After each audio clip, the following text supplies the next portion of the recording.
Hindi siya ganun ka-sweet. Actually, marami. I think nag-start pa lang kayo. Nandito na kami noon. For me po, ito yung the best na... Gusto ko kasi strong. Para maging strong din ako. Charot.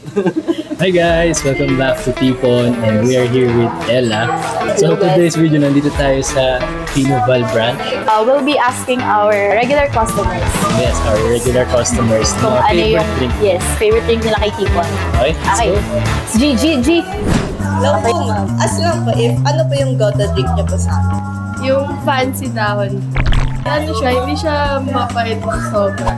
Kasi yung mga mostly sa iba, talagang mapapait. Dito parang okay lang sa akin.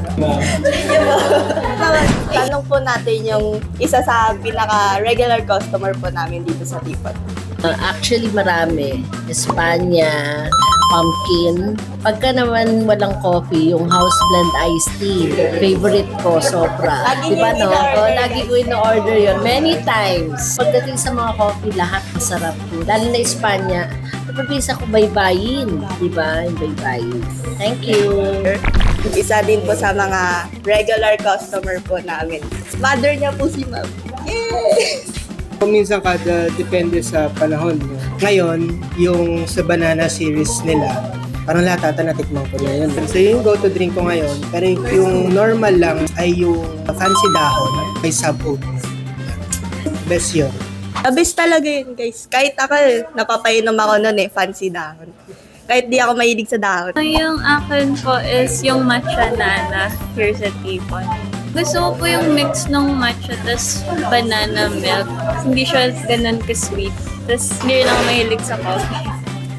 Mine naman po is strawberry milk. For me po, ito yung the best na strawberry milk sa cafes around here sa Espanya. Thank you po. So in order namin is morena, no? Tsaka mestiza. Okay naman siya. Strong coffee kasi. Gusto ko kasi strong. Para maging strong din ako. Charot. Yung ano po, yung fancy dahon po.